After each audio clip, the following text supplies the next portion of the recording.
सनातन धर्म के सभी भाई बहनों और गुरुजी को मेरा प्रणाम। जय माँ आदि शक्ति।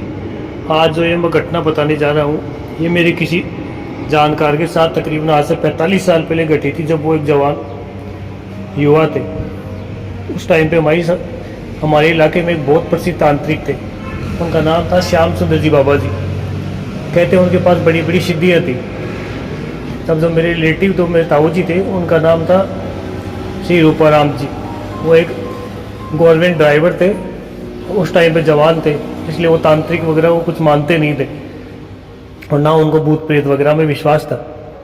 तब उनका उन तांत्रिक से सामना हुआ था श्याम सुंदर जी बाबा जी से।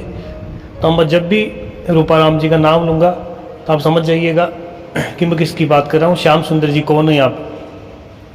तो एक बार की घटना, जब रूपाराम जी की ज्वाइनिंग हुई थी नई नई, उस टाइम पे मेरे किसी गांव में किसी आदमी में भूत प्रेत का साया आया करता था। तो उनको भेजा गया श्याम सुंदर जी बाबा जी को लाने के लिए कि आप जाओ और उनको लेके आओ ताकि हम भूत निकालने का अनुष्ठान कंप्लीट कर सके। तो उनको क्या पहले बिलीव नहीं हुआ कि कोई भूत वगैरह दुनिया में कुछ होता है। तो उन्होंने सोचा भाई चलो लेके आते हैं, अपन भी देख लेंगे कोई भूत प्रेत वगैरह जो भी होता है।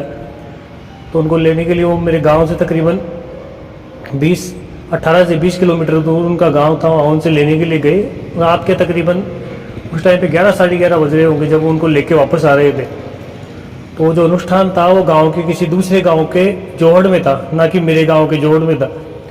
तो रूपाराम जी को ऐसा लगा कि शायद वो मेरे गांव के जोड़ में अनुष्ठान होने वाला है। तो लेके मेरे गाँव आ रहे थे, तो उस तांत्रिक ने उनको रास्ते में रोक के ये कहा कि तू गलत रास्ते में मेरे को लेके जा रहा है। तो उन्होंने कहा कि नहीं बाबा जी, मैं आपको सही रास्ते में ले जा रहा हूँ। नहीं, लेकिन उन्होंने कहा कि तू मुझे गलत रास्ते में ले जा रहा है। इस पर उन दोनों की बहस हो गई। और थोड़े आगे जाने के बाद में जहाँ से रास्ता टी पॉइंट से 2 अलग अलग रास्ते निकलते थे, एक रास्ता मेरे गांव की तरफ और दूसरा जो रास्ता था वो उस जोड़ में जाता था जहाँ पे वो अनुष्ठान होने वाला था। लेकिन उसी टी पॉइंट पे आके वो गाड़ी बंद हो गई। तो ऊपर आप जी ने चेक किया तो गाड़ी स्टार्ट नहीं हो रही थी। बाकायदा उस गाड़ी की लाइटें चल रही थी लेकिन गाड़ी स्टार्ट नहीं हो रही। उसमें उन्होंने काफ़ी कोशिश किया, देखा भाई फ्यूल भी पूरा है गाड़ी में। वो बार बार चेक करने लगे, वो गाड़ी स्टार्ट नहीं हो रही।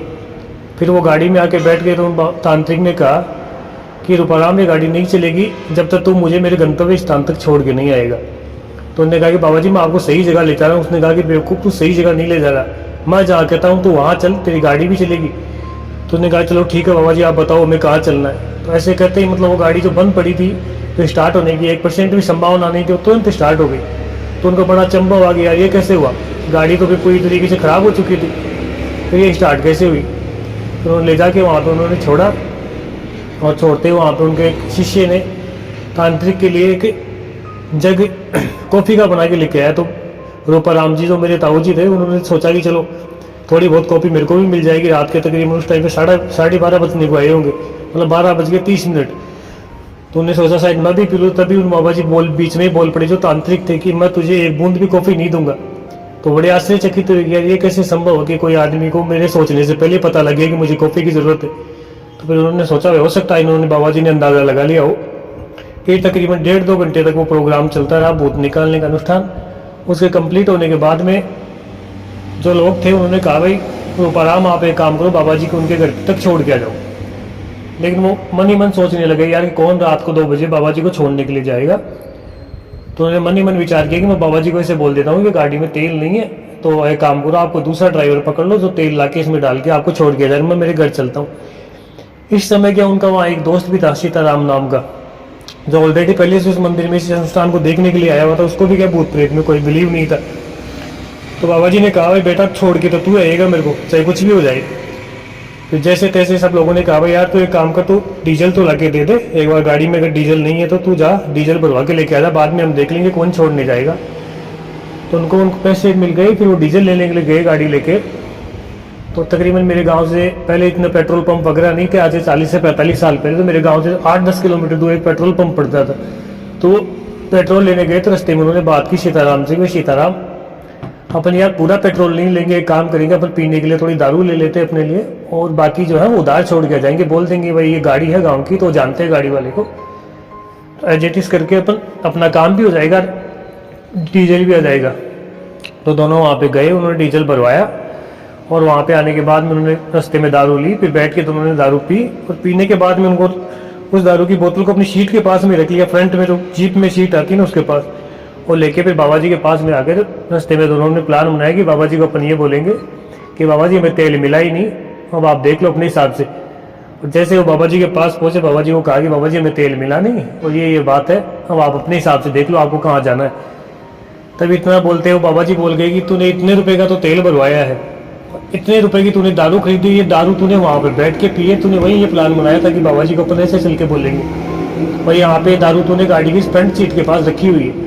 ये सोच के अब उनके पैरों के नीचे से रूपाराम जी की ज़मीन खिसक गई। यार ये सब कुछ बाबा जी को एडवांस में कैसे पता चल गया? तो फिर उन्होंने एक बार ऐसे सोचा भी चलो हो सकता है यार फिर से कोई इत्तेफाक हुआ हो, किसी ने बता दिया हो डर के सीताराम ने। और तो बाबा जी ने कहा कि बेटा छोड़ के तो तेरे को ही आना पड़ेगा, मैंने तुझे पहले ही कहा था। तो दोनों बाबा जी को लेकर चुपचाप गाड़ी लेके उनके गंतव्य स्थान तक छोड़ने को चले गए। जब उन्होंने बाबा जी को छोड़ा तो बहुत तेज बारिश आ रही थी उस दिन, और रात के तकरीबन 3-4 बजने को आए होंगे सुबह के। जब उन्होंने छोड़ा तो बाबा जी ने फिर से उन्हें पूछा कि बेटा बरसात हो रही है, आप लोग जाओगे तो घर पे पहुंच जाओगे ना आराम से, रास्ता तो याद है ना, पहाड़ों के अंदर से होके आपको जाना है। तो उन्होंने कहा कि नहीं बाबा जी हमें रास्ता पता, आप टेंशन ना करो।